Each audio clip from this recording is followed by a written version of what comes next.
नमस्कार साथियों, स्वागत है आपका अपने ही YouTube चैनल बीरू एकेडमी पर। डियर, सुबह की न्यूज में आपने देखा था कि यूपीटीईटी का जो एग्जाम है वो नए शिक्षा सेवा चयन आयोग के माध्यम से कराया जाएगा। पूरे न्यूज पर बात करेंगे, लेकिन इसमें बीएड के अभ्यर्थियों का भविष्य क्या होगा, आखिरकार बीएड के अभ्यर्थी किस तरीके से ट्रेंड किए जाएंगे। बार बार साथियों के कमेंट आ रहे हैं, तो आइए आपको रूबरू करवा देते हैं एक एक न्यूज से। आगे बढ़ने से पहले जितने लोग चैनल पर पहली बार विजिट कर रहे हैं, सब्सक्राइब करके बेल आइकन प्रेस कर दीजिए, क्योंकि इस चैनल पर आपको सबसे पहले सटीक और ऑथेंटिक अपडेट दी जाती है। डियर, आपकी स्क्रीन पर डियर लगा हुआ है, आप देख सकते हैं। शिक्षा सेवा चयन आयोग कराएगा यूपीटीईटी का आयोजन। इसके पहले आपने देखा था कि जो यूपी टेट है वो नए शिक्षा सेवा चयन आयोग से होगा, यह बात स्पष्ट हुई।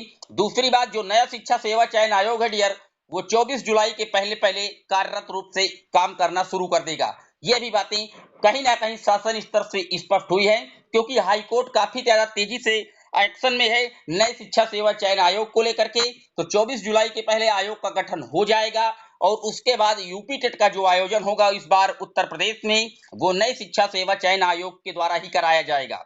इसका जो हेडक्वार्टर है पूरी तरीके से प्रयागराज में ही बनाया जाएगा।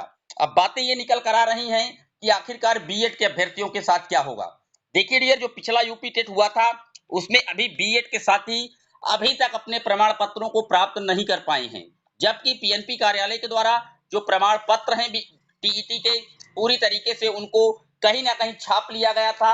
लेकिन माननीय इलाहाबाद हाईकोर्ट के दिशा निर्देश के बाद पूरी तरीके से उन पर रोक लगा दी गई थी और बीएड के जो अभ्यर्थी हैं वो कहीं ना कहीं जो अपना सर्टिफिकेट है वो नहीं प्राप्त कर पा रहे हैं, क्योंकि मामला आप जानते हैं राजस्थान से उठा था। राजस्थान में रीट लेवल 1 में पूरी तरीके से बीएड को इनवैलिड कर दिया गया था जोधपुर की हाई कोर्ट के द्वारा।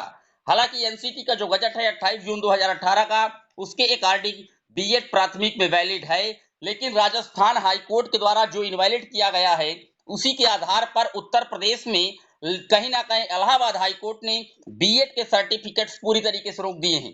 तो सरकार का सबसे पहला जो कदम होगा वो यही होगा कि जो न्याय है माननीय सुप्रीम कोर्ट के द्वारा, न्यायालय के द्वारा, जब तक उसका फाइनल जजमेंट नहीं आ जाएगा तब तक नोटिफिकेशंस उत्तर प्रदेश सरकार या नया शिक्षा सेवा चयन आयोग जारी नहीं करेगा यूपी टेट का, क्योंकि पिछला ही जो टेट है वो पूरी तरीके से कोर्ट कचहरी में घूम रहा है। तो सरकार कतई ये नहीं चाहेगी कि इस बार का जो टेट है वो भी कोर्ट इत्यादि में घूमे।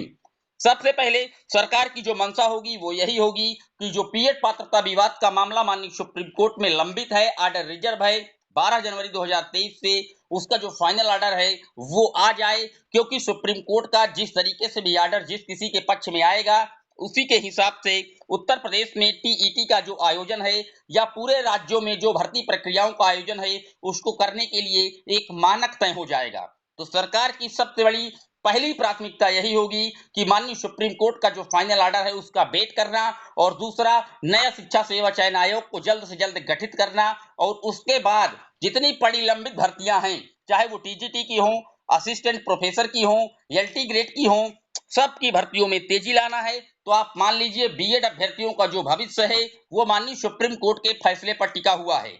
जैसे ही उसका फैसला आता है, अगर बीएड के पक्ष में आता है तो तत्काल सरकार यूपी टेट का जो प्रस्ताव है उसको हरी झंडी देगी और नई शिक्षा सेवा चयन आयोग के माध्यम से यूपी टेट का जो नोटिफिकेशन है आउट किया जाएगा, फॉर्म फिल करवाए जाएंगे।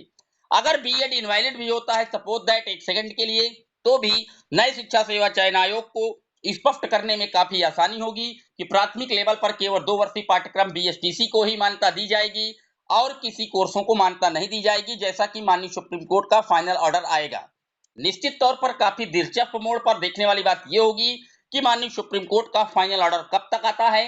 हालांकि 17 जुलाई के पहले इसका फाइनल ऑर्डर आ जाना चाहिए और 24 जुलाई तक कहीं ना कहीं नया शिक्षा सेवा चयन आयोग भी बन रहा है। तो आप मान लीजिए कि जैसे ये दोनों बातें मेंशन हो जाएंगी, सही तरीके से फॉलो हो जाएंगी, तो कहीं ना कहीं अगस्त या सितंबर में यूपी टेट का जो नोटिफिकेशन है वो नए शिक्षा सेवा चयन आयोग से जारी हो जाएगा। डियर, बात कर लेते हैं अगली खबर की। तो अगली खबर डियर आप देख सकते हैं कहीं ना कहीं बीएड प्रवेश परीक्षा भी होने जा रही है। बीएड के अभ्यर्थियों के लिए बड़ी अपडेट है। आने वाली 15 जून को कहीं ना कहीं बीएड की पात्रता प्रवेश परीक्षा होने जा रही है और मुख्यमंत्री योगी आदित्यनाथ जी ने नकल विहीन और पारदर्शी परीक्षा के लिए निर्देश दिए हैं। सीसीटीवी के जरिए लगातार निगरानी हो जाएगी।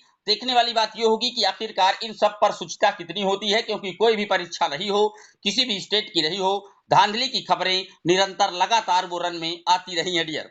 बात कर लेते हैं अगली अपडेट की। तो अगली अपडेट आप देख सकते हैं, आईटीआई में प्रवेश के लिए आवेदन शुरू हुए हैं। आप देख सकते हैं कि आईटीआई में अगर किसी भी अभ्यर्थी को आवेदन लेना है तो उसकी जो प्रवेश प्रक्रियाएं हैं वो शासन स्तर पर स्टार्ट कर दी गई हैं।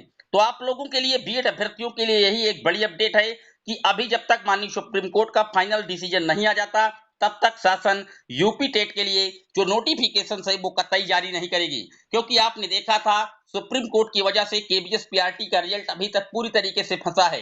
हालांकि अगर उसको कहीं ना कहीं मिनिस्ट्री ऑफ एजुकेशन से हरी झंडी मिल जाए तो केबीएस पीआरटी का रिजल्ट निकल सकता है, लेकिन कहीं ना कहीं वो भी सुप्रीम कोर्ट के अधीन होगा।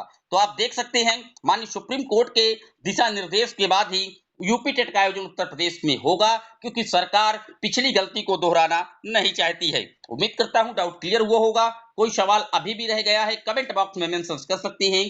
फिर मिलेंगे एक और वीडियो में, तब तक के लिए जय हिंद, जय Bharat, love you guys, Vande Mataram.